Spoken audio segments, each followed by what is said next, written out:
Thank you. So this Just, is where he gets emotional. Thank you. Okay. Let's see. Thank you. You got him. So there was a time where Jordan Peterson was like my favorite public intellectual. Although I can't say he's my favorite public intellectual currently, but I still pretty much do like the guy a lot because I think he gets a lot of things right, especially when it comes to social commentary in terms of the wage gap and some other things. So I saw this very interesting video of Jordan Peterson getting very, very emotional because he was talking to someone who had hated him even without finding out exactly who he was. But now they're having a conversation and she just revealed that Jordan Peterson has been a tremendous influence in her life. And even though she had started out hating him, she had come to so much appreciate him and to love him and to understand what he does. And that just brought out some sort of emotion in Jordan Peterson. He was very emotional and he had tears coming out of his eyes. So I want to react to this video. So let's get into it. Because I had had an experience in relation to you years before where I had made a firm decision that I would never in my life listen to anything this man has to say.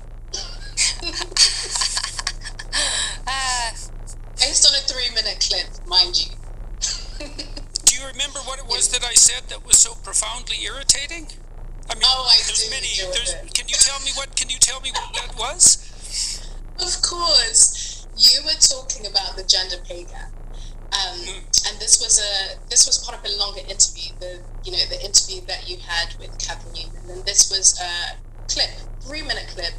You were talking about the gender pay gap, and you were saying that, paraphrasing here, but that the reason for most women is because most women are agreeable, most women don't negotiate, etc., etc. I believe that was essentially giving people options as to why it could be that there's this thing that exists or doesn't exist. And I didn't even finish the clip.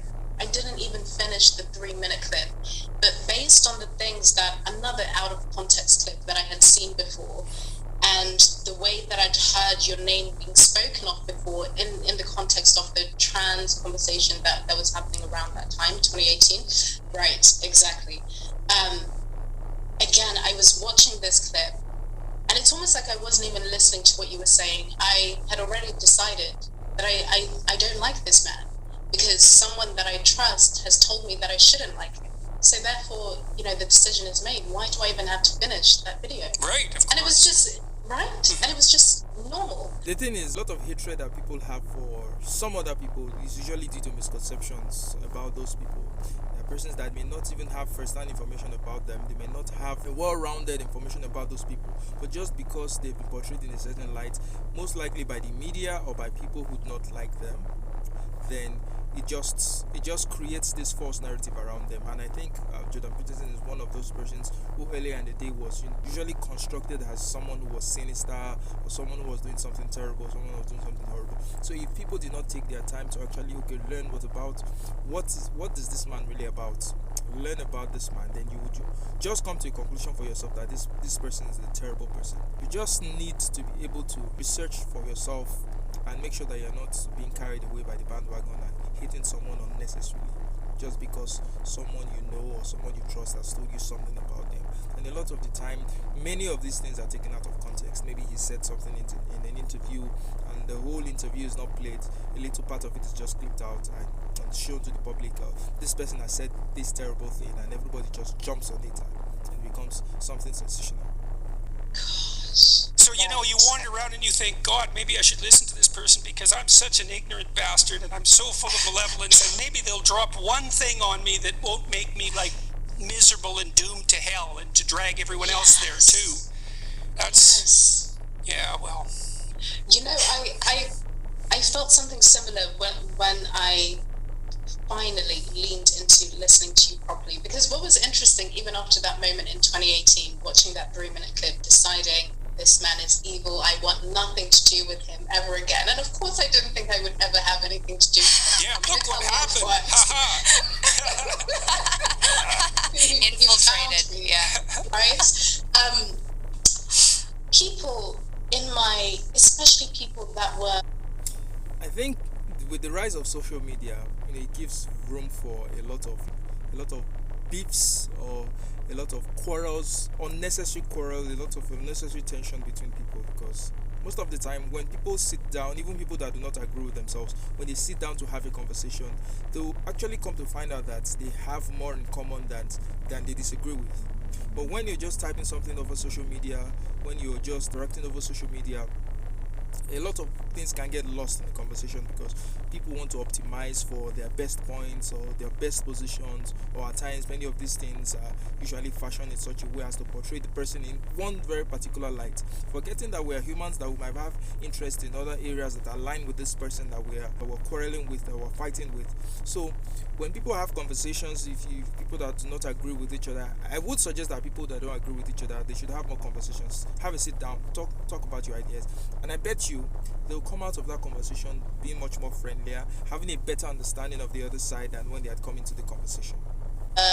Not really connected to the digital world. A lot of older men in my life, for example, and women in my life would always tell me to read your book. It's honestly, people would always say to me, Africa, you will really love this book. I would have friends of mine send me lectures. I think you're really going to like this. And I would just completely ignore it. And in my mind, I'd be thinking, what am I going to find? What am I supposed to like? Because again, I have this idea of you built up in my head. So I'm finding it very confusing that people that know me very well are telling me that there's something that I'm going to like, right? Yeah, what the Very hell? confusing. But again, for years, what the hell? For years, I ignored it. So when I started watching your lectures late 2019 and last summer as well, in the beginning, I could notice myself listening to you and waiting for a moment where I could say, aha, see? Right. I knew I was right.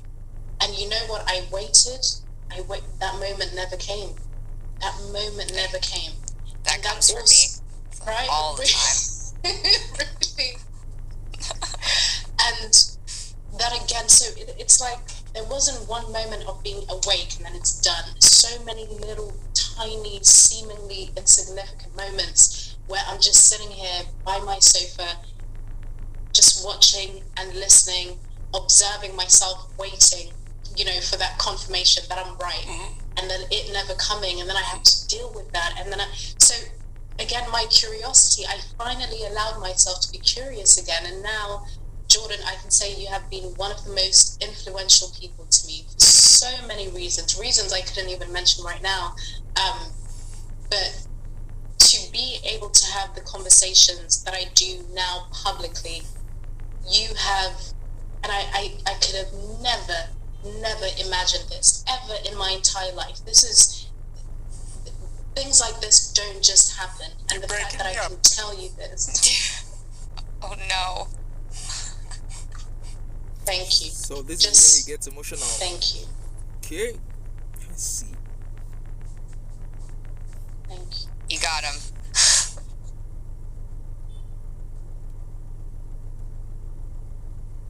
It's a pleasure. It's a rough pleasure, but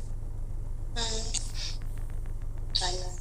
You knew what I can relate in a way, because this is a man who has been vilified so much, and for him to get to this point where someone who used to hate him so much, or someone who used to despise him so much, is now saying that he has been a positive influence in their lives. And him knowing that it's not as if he has changed, but just for the fact that this person had taken out time to actually learn about him and know exactly what he's talking about. So what I think is painful to him here is that he's been painted to be something that he's not. And thank God that this young woman decided to actually find out about who Jordan Peterson is. Probably she would still have carried the spite that she had for him from misconceptions that had nothing to do with exactly who he truly was. happened to me with Marvel Comics. Yeah. That was something.